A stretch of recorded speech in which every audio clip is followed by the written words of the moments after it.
Evelina never imagined that an ordinary afternoon would become the moment her entire world crumbled.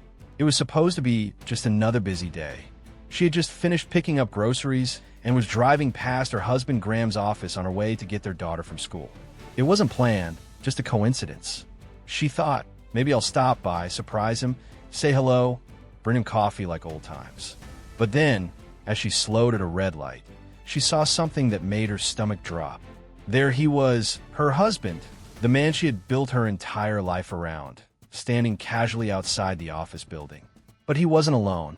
A woman approached him, young, polished, brunette hair cascading perfectly over her shoulders, her heels clicking confidently on the pavement. Evelina watched, frozen, as the woman leaned in and kissed Graham on the lips. And worse, he smiled. He leaned into the kiss like it was the most natural thing in the world. His arms wrapped around the woman in an embrace that used to belong to Evelina. She sat there, gripping the steering wheel, unable to move. It felt like the air had been knocked out of her lungs. Her heart raced, her mouth fell open, but no sound came out. She wanted to believe she had misunderstood. Maybe it was a friendly hug. Maybe she was reading too much into it. But no, there was no mistaking that kind of kiss. Her hands trembled on the steering wheel. Questions swirled chaotically in her mind. Who is she? How long has this been going on? Why hadn't I noticed? But she didn't have time to fall apart. There were still groceries in the back seat. Their daughter was waiting to be picked up from school. Their son was at daycare. Life demanded she keep moving, even as the ground beneath her feet had just cracked open. Evelina drove away without confronting him. There would be time for that later.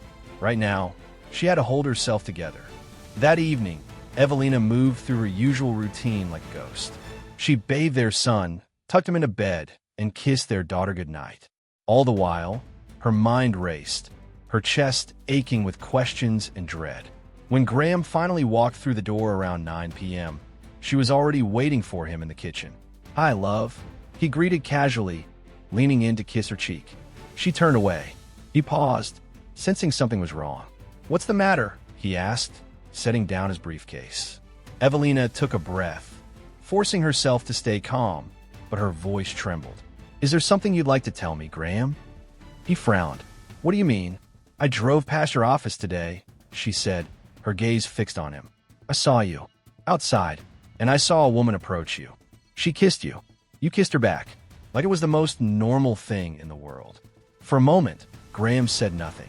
His face gave nothing away, but his silence spoke volumes.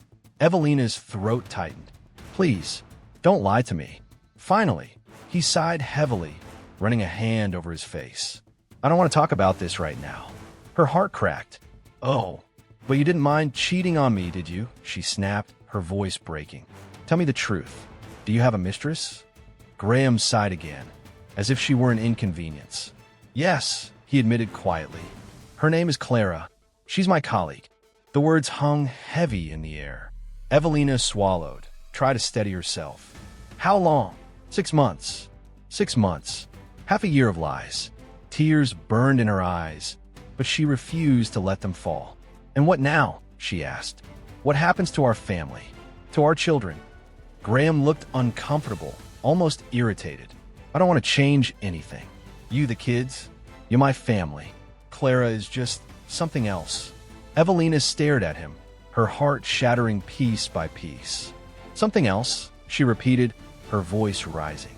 "You're seriously telling me you should continue living like nothing happened? That I should pretend you didn't betray me?" Graham shifted uncomfortably. He hadn't expected her to react this way. Maybe he thought she'd look the other way, like so many women before her. But Evelina wasn't that woman. Not anymore. That night, they slept in separate rooms for the first time in years. And as Evelina lay awake, staring at the ceiling in the dark, she knew one thing for certain. Her life would never be the same again. The next evening, after an entire day of pretending to function, Evelina sat across from Graham once again.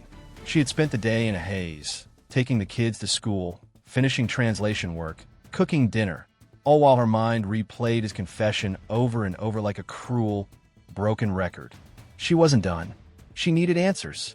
When the children had finally gone to bed, she walked into the kitchen, where Graham sat scrolling aimlessly on his phone. He looked up when she entered, but the tension between them was like a heavy curtain neither could ignore. "We need to talk," Evelina said firmly. Graham sighed, clearly exhausted by her persistence. "Evelina, I told you everything last night." "No," she said quietly but steadily. "You told me the surface. You told me there's another woman. What you didn't tell me is what you plan to do about it." He rubbed his forehead. "I told you, I don't want to change anything." "That's not an answer," she snapped. "You cheated on me. You betrayed me. Are you leaving? Are you staying? What do you want?" For a long moment, Graham said nothing. He tapped his fingers against the table, his gaze unfocused. Then he exhaled heavily, like a man about to confess something far worse. "I can't leave Clara yet," he muttered under his breath. Evelina's heart stopped. "What do you mean you can't?" she asked, her voice low, dangerous. Graham glanced at her, guilt flickering in his eyes. "She's pregnant." The words hit her like a punch to the chest. Her breath caught. Her knees felt weak. Pregnant. It wasn't just an affair. It was a whole other life he had built behind her back. For a moment, Evelina sat in stunned silence, her entire body numb. Then she found her voice, sharp and shaking. "That's it then," she said, her eyes burning. "I'm filing for divorce." Graham straightened, clearly alarmed. "Evelina, don't be dramatic." "No," she cut him off. "I won't live like this.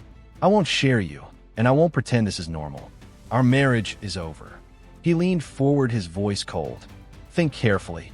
If you divorce me, I'll make sure you get nothing. I'll fight you for the kids and the house. You'll lose." Evelina stared at him, her heart pounding with fury and grief. "Try me," she said, her voice like steel. "You can take everything else, but you will not take my children." That night, they slept in separate rooms once again. But this time, Evelina wasn't crying. She was planning. The next morning, before the sun had fully risen, Evelina drove to the courthouse. She filed for divorce. The process wouldn't be simple, especially because they had 2 young children, and because Graham, true to his word, responded immediately with a counterclaim, requesting full custody of the children and ownership of the family home. The shock of it made Evelina feel like she was trapped in someone else's nightmare. She had believed that once she filed, he would accept defeat, maybe even agree to split everything fairly. But Graham had no intention of letting her go easily. When the court papers arrived, she could hardly believe what she was reading. He wanted everything: the house, the kids, even the car she used daily to take Ivy and Miles to school and daycare. It was clear now, this wasn't just about a failed marriage. This was war, and he wasn't fighting for love. He was fighting for control. Evelina knew staying in the house would only make things worse, especially with Clara's presence looming over her like a shadow. She couldn't stand the idea of her children living in the same space as the woman who had helped destroy their family. So one evening, when Graham and Clara left the house, Evelina acted. She quickly packed essential belongings, clothes, documents, her laptop for work, and gently woke the children. "Mommy, where are we going?" Ivy asked, rubbing her eyes. "Somewhere safe," Evelina whispered, forcing a smile she didn't feel. "We'll talk about it later, but we can't stay here." They slipped quietly out of the house and drove into the night. Evelina's heart pounded the entire way, but she never looked back. She spent the next few hours searching online for a small apartment to rent. Thankfully, she still had some savings left, along with the money Graham had always transferred to her account for family expenses. By midnight, she found a 2-bedroom apartment not far from Ivy's school. It wasn't much, just clean walls, bare furniture, and a place to sleep. But it was hers. And most importantly, it was theirs. When she brought the kids inside, Ivy looked around wide-eyed. "Mommy, how long are we going to live here?" Evelina knelt down to her daughter's level, brushing her hair back. "Maybe a few months," she said softly. "Maybe longer. But wherever we are, as long as we're together, that's home." That night, when the children finally fell asleep in their new room, Evelina sat alone at the kitchen table. She was exhausted, frightened, overwhelmed. But underneath all that, a quiet fire burned inside her. She would fight. For her children. For herself. For the life she knew she deserved. The days that followed felt like a blur. Evelina had never imagined she would be here.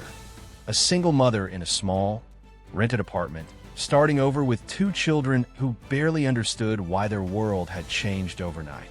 But she had no time to dwell on the pain. There were breakfasts to make, school runs to complete, translation deadlines to meet, and, most importantly, two little hearts to protect.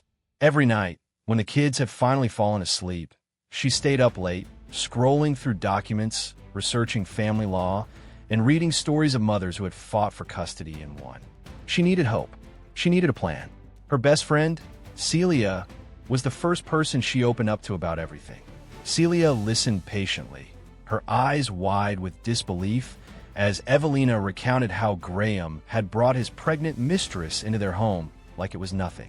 "You need a good lawyer," Celia said firmly. "Someone who won't let him bully you." That's how Evelina met Roland.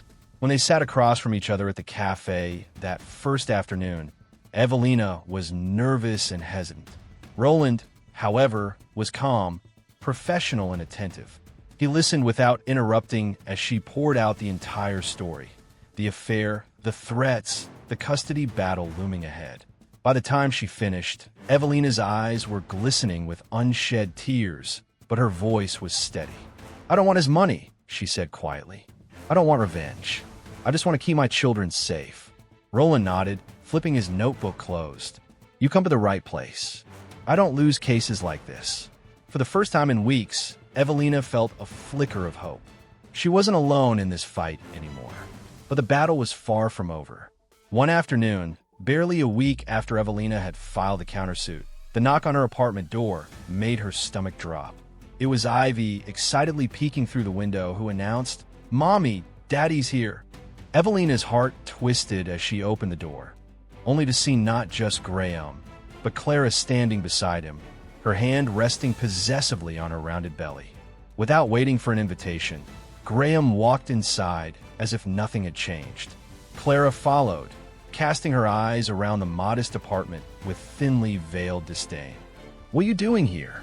Evelina asked coldly, keeping her voice low so the children wouldn't hear.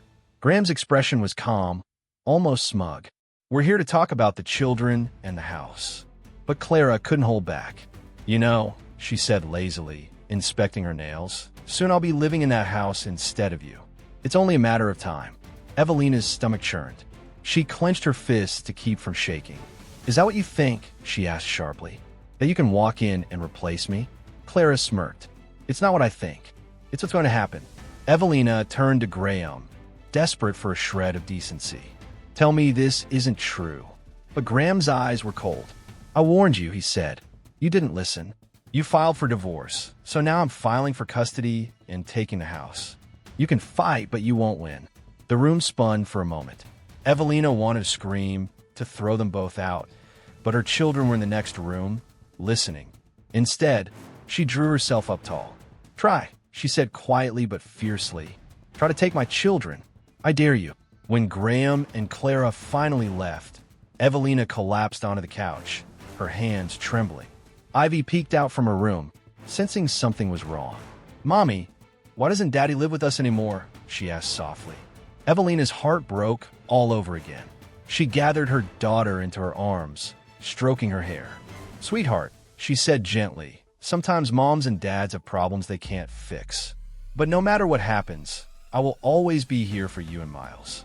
That night, after the children were asleep, Evelina sat at the kitchen table, staring at the custody papers Graham had served her. Her whole body felt heavy with exhaustion and grief, but her eyes burned with determination. She had lost her husband. She had lost her home, but she would not lose her children. While Evelina struggled to balance her new reality, working, raising the children, and holding herself together, Roland was quietly, methodically, preparing for the real battle ahead. He knew Graham wasn't just trying to win custody out of love for his children.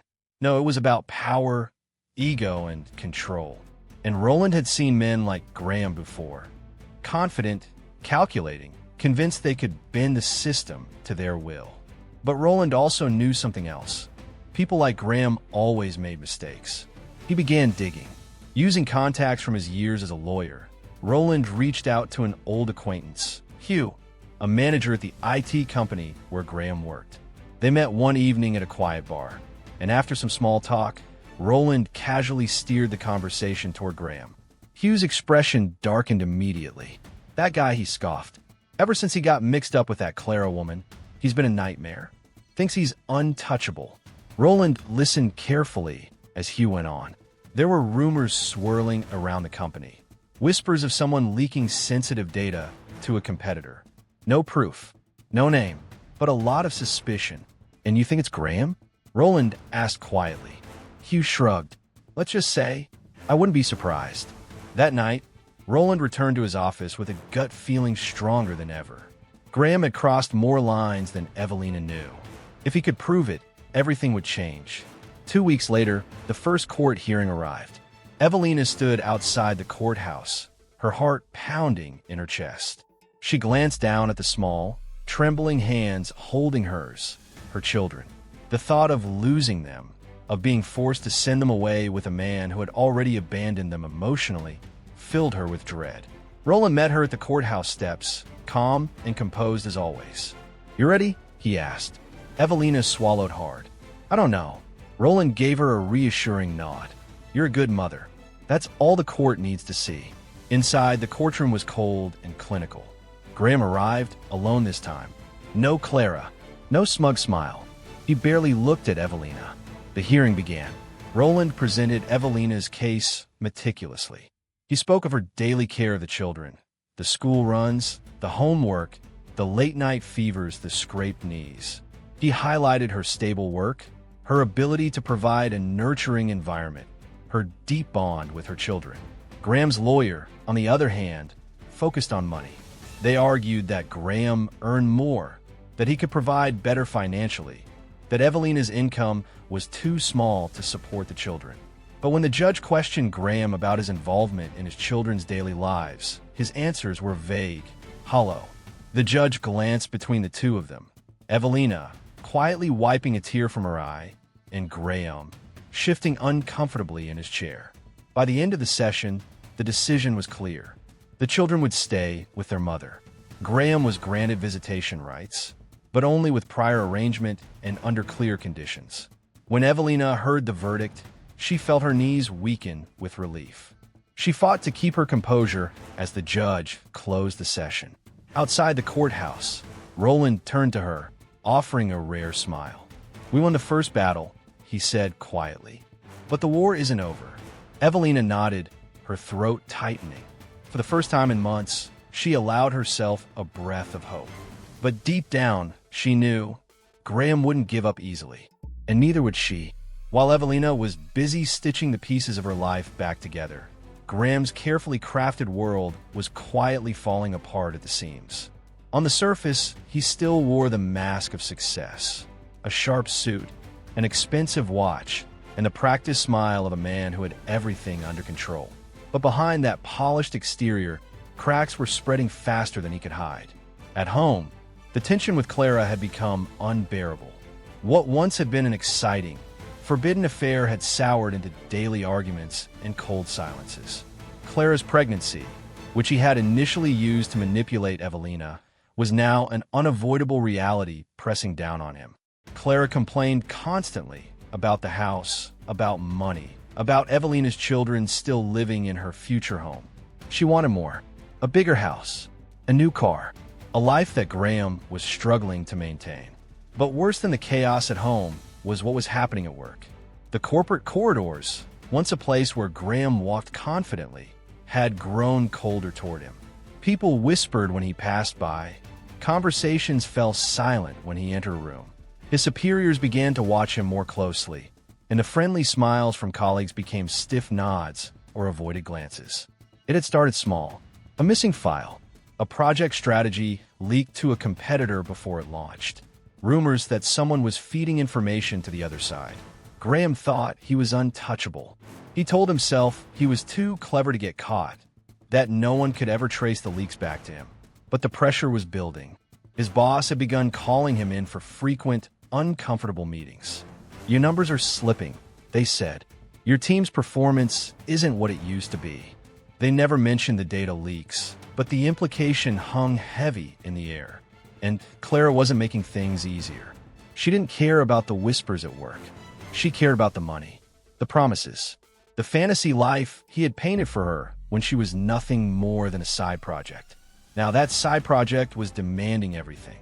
The walls of the house he once shared with Evelina felt suffocating with Clara's constant presence and demands. The rooms echoed with memories of the life he'd thrown away, the laughter of his children, the scent of Evelina's cooking, the quiet peace he hadn't appreciated until it was gone. He was losing control.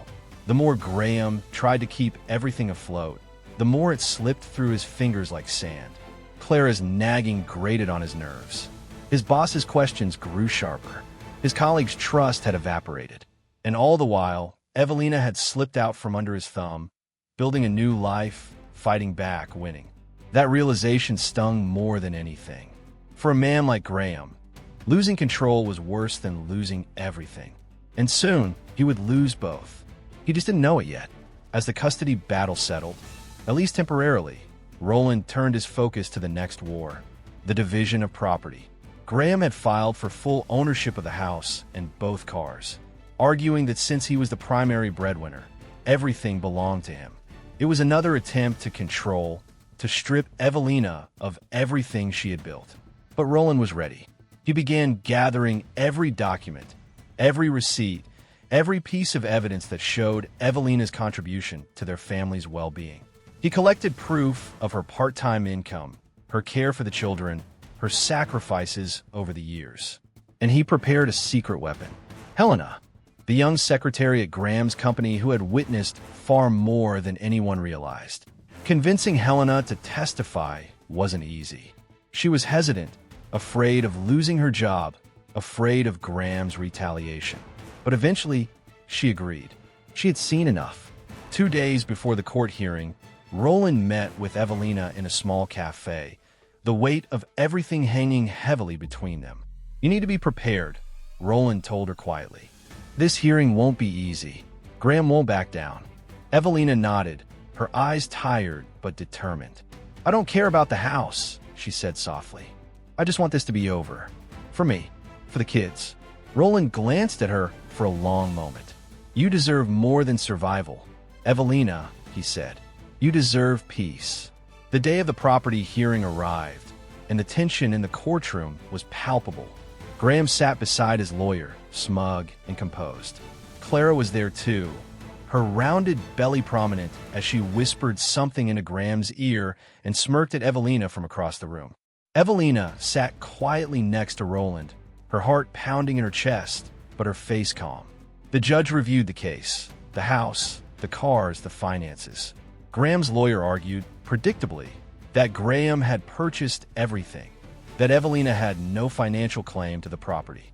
But when the judge asked what Evelina had contributed, Graham dismissed her role with a careless wave. "She stayed home, took care of the kids. That's all." The judge frowned, but said nothing. Then, as the hearing neared its end, Roland stood up. "Your Honor," he said, "we would like to call a surprise witness." Graham's head snapped up, confusion flickering in his eyes. The doors opened. Helena walked in, her steps hesitant but purposeful. Graham's face turned pale. As she took the stand, Roland asked her to explain why she was there. With a deep breath, Helena told the court everything. How Graham had leaked confidential company data to a competitor. How he had done it for money. How she had been present the night the deal was made. The judge's gavel slammed down repeatedly as the courtroom erupted. Graham's boss stood from the back of the room, furious. "So it was you," he shouted. "You're the traitor." Graham jumped to his feet, shouting denials. But the judge ordered security to remove him from the courtroom. Evelina sat frozen, heart racing, as the truth she had never imagined unraveled before her eyes. When the courtroom finally calmed, the judge ruled. The property would be divided equally. The house, the cars, everything. And just like that, Graham's empire of control crumbled. Outside the courtroom, Roland turned to Evelina. "It's over," he said quietly. But Evelina knew it wasn't. Not yet. The courtroom was quiet when the judge finally re-entered, the murmur of voices dying instantly as everyone turned to face him. Evelina sat motionless beside Roland, her palms damp with sweat, her heartbeat thunderous in her ears. This moment would decide everything.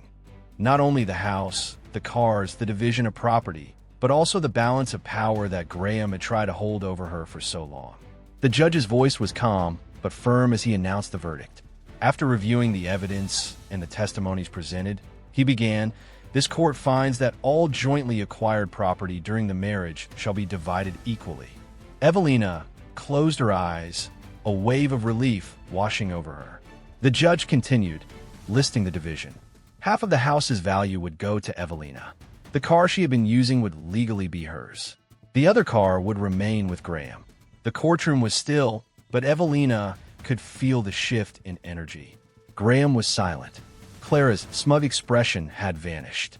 But Evelina didn't gloat. She didn't smile. She sat there quietly, exhausted but victorious. It wasn't about money. It wasn't even about the house. It was about standing her ground, about showing her children and herself that she would no longer be a victim. As they exited the courtroom, Roland glanced at her. "It's over," he said simply. But Evelina knew deep down. For Graham, it was only the beginning of the consequences. Evelina hoped that, after the court ruling, Graham would finally let go. But she underestimated just how far he had fallen. A few weeks later, late at night, Evelina's phone rang. She almost didn't answer. Her children were asleep, and she had been savoring a rare moment of peace. But when she saw Roland's name flashing on the screen, her heart dropped. When she picked up, all she heard was a strained voice.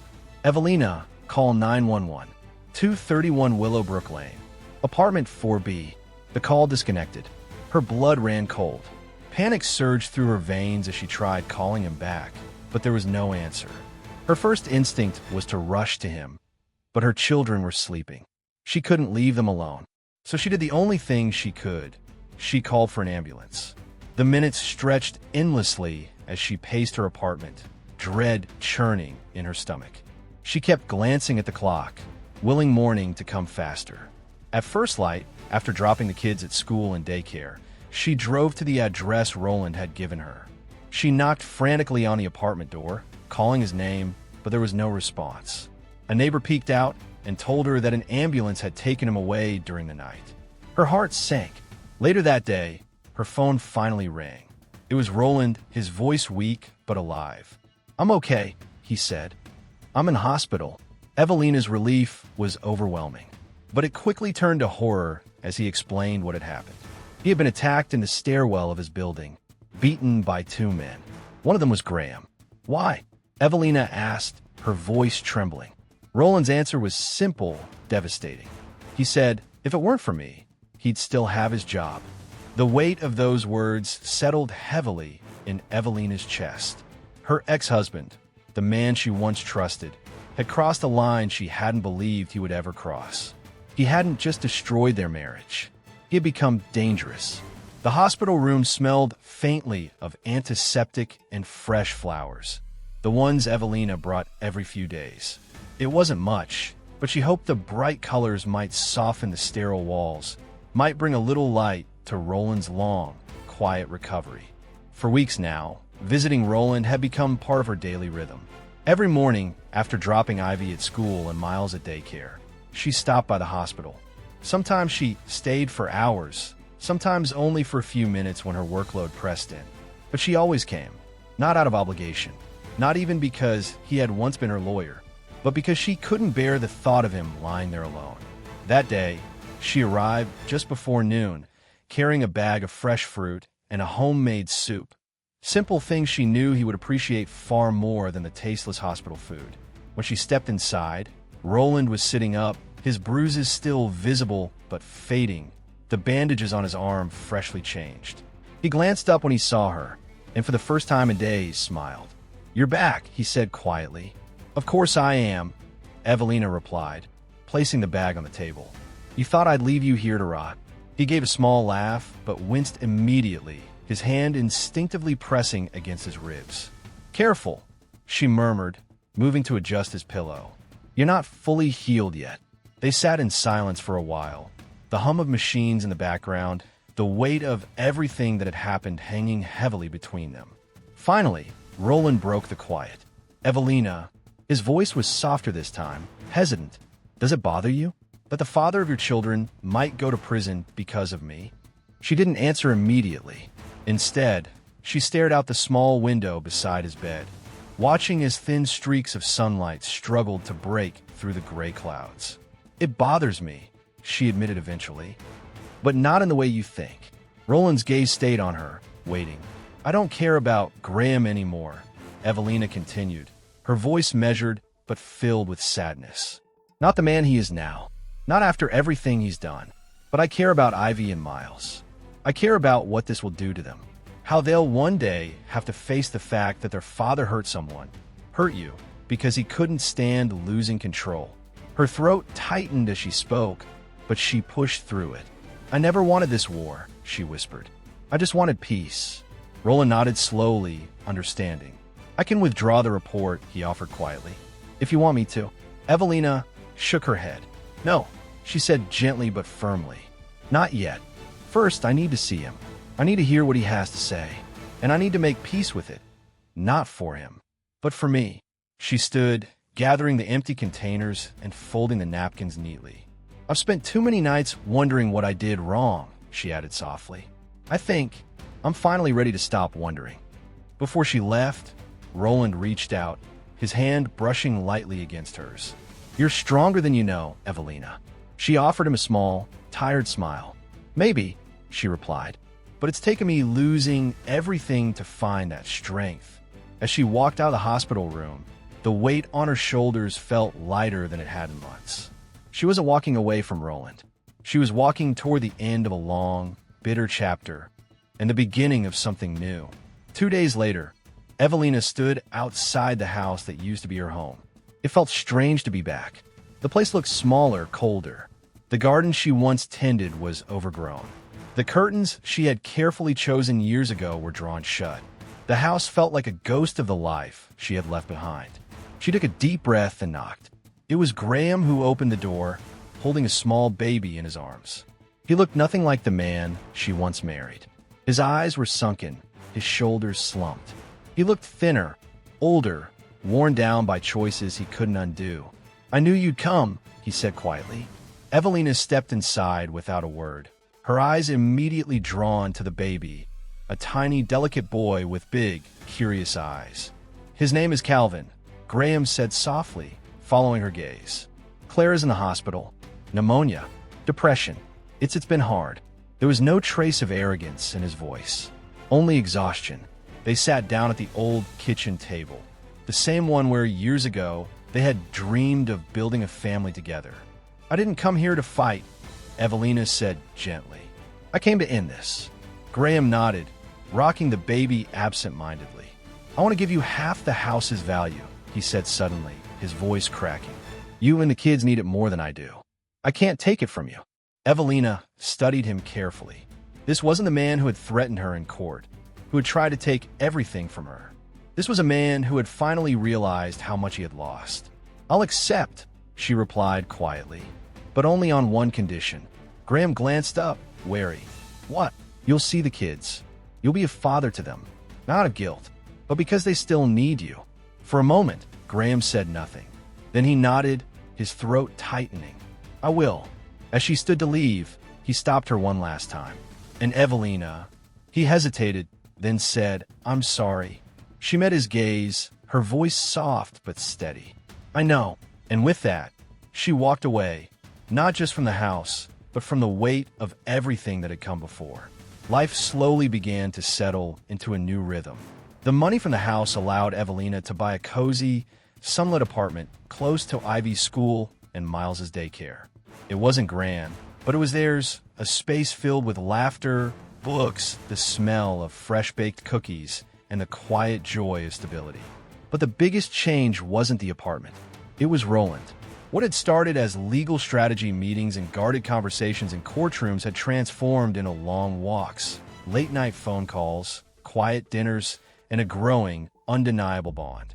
One evening, as they stood in her new kitchen unpacking boxes, Ivy peeked around the corner, her voice shy. "Mom, can we invite Roland to our housewarming party?" Evelina glanced at Roland, who was carefully stacking dishes on the counter, pretending not to listen, but clearly waiting for her answer. She smiled. Of course we can. The party was small, intimate, a celebration of not just a new home, but a new life. Roland arrived with gifts for the children, knowing exactly what would make them smile. A remote control car for Miles, a smart assistant speaker for Ivy. Thoughtful, simple gestures that meant everything. Later that night, after the children had fallen asleep, Evelina and Roland stood alone in the kitchen, the glow of soft lights casting a warm haze around them. "You've become part of this family," Evelina said quietly, her eyes meeting his. "More than I ever thought possible." Roland hesitated, searching her face. "I've been waiting for you to say that." Evelina took a deep breath, her heart pounding. "Stay," she whispered. "Stay with us." And with a soft smile, Roland pulled her into his arms. "I was hoping you'd ask." The weeks that followed felt like something out of a dream, one Evelina never dared to believe she would live. Roland moved in, and without fanfare, without grand declarations, he became part of their little family. He helped Ivy with her school projects, taught Miles how to ride a bike, cooked dinner when Evelina worked late, and made space in his life for theirs. The children adored him, not because he tried to replace their father, but because he loved them in a quiet, steady way. One warm afternoon, as Evelina watched Roland chase Miles around the park, Ivy's laughter ringing in the air, she realized something profound. For the first time in years, she felt whole. One evening, months later, Evelina ran into Graham at a cafe. He looked tired, thinner, a shadow of the man she had once known. They spoke briefly, awkwardly, and he admitted that Clara had left, taking Calvin with her. "I destroyed everything," Graham said quietly, stirring his coffee. "But I'm glad you didn't let me destroy you." Evelina smiled gently, not out of pity, but out of closure. "I didn't do it alone." When she left that cafe, she didn't look back. Her life was no longer defined by the pain of the past, but by the family she had chosen, the one she had built from the ashes. And as she stepped back into the warm light of her home, greeted by her children's laughter and Roland's smile, she knew she had finally found her happy ending. Several months passed. Evelina's life had settled into a peaceful, steady rhythm, something she hadn't thought possible a year ago. She had a warm home, 2 happy children, and Roland by her side. The court battles, the shouting matches, the sleepless nights, they all felt like distant echoes. One crisp autumn afternoon, as she stopped by a small cafe after running errands, she spotted a familiar figure sitting alone by the window. Graham. He looked thinner, older, his once confident posture now slouched. His eyes were hollow, like a man carrying the weight of every bad decision he had ever made. For a moment, Evelina hesitated.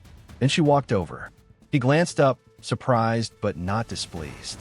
"Evelina," he greeted quietly. "I didn't expect to see you." "Neither did I," she replied, sitting down across from him.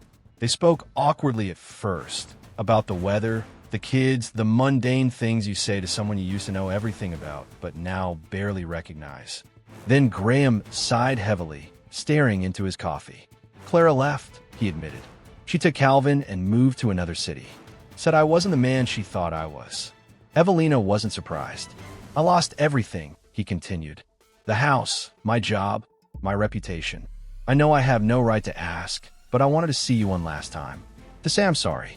For everything." Evelina studied him carefully. She didn't feel hatred anymore. No bitterness. Just a soft, quiet sadness for the man he used to be and the choices that had led him here. "I forgave you a long time ago, Graham," she said gently. "Not for you. For me. I needed to let go." He nodded, his eyes filled with something almost like gratitude. Before they parted ways, he mentioned he was planning to leave the city. "There's nothing left for me here," he said, "but I wanted to offer you something before I go. The country house. It was always more yours than mine. If you want it, it's yours." Evelina shook her head, a small smile tugging at her lips. "Thank you, Graham, but I don't need that house anymore." She stood to leave, glancing back one last time. "I've already found my home." Life continued. In their cozy new apartment, laughter echoed through the rooms every evening. Ivy's drawings covered the fridge. Miles's toy cars were scattered across the living room floor. The smell of home-cooked meals filled the air, and Roland was there through it all. He helped Ivy with her science projects. He taught Miles how to fix his bike when it broke. He showed up for every school play, every parent-teacher meeting, every family dinner. He became not just Evelina's partner, but the father figure her children had longed for. One sunny afternoon, as they gathered in the backyard for a small barbecue, just the four of them, Evelina stood quietly, watching. Ivy laughed as Roland chased her around with a water balloon. Miles squealed as he dodged behind his mother for protection. The sound of their joy was pure, unburdened. For the first time in years, Evelina felt whole.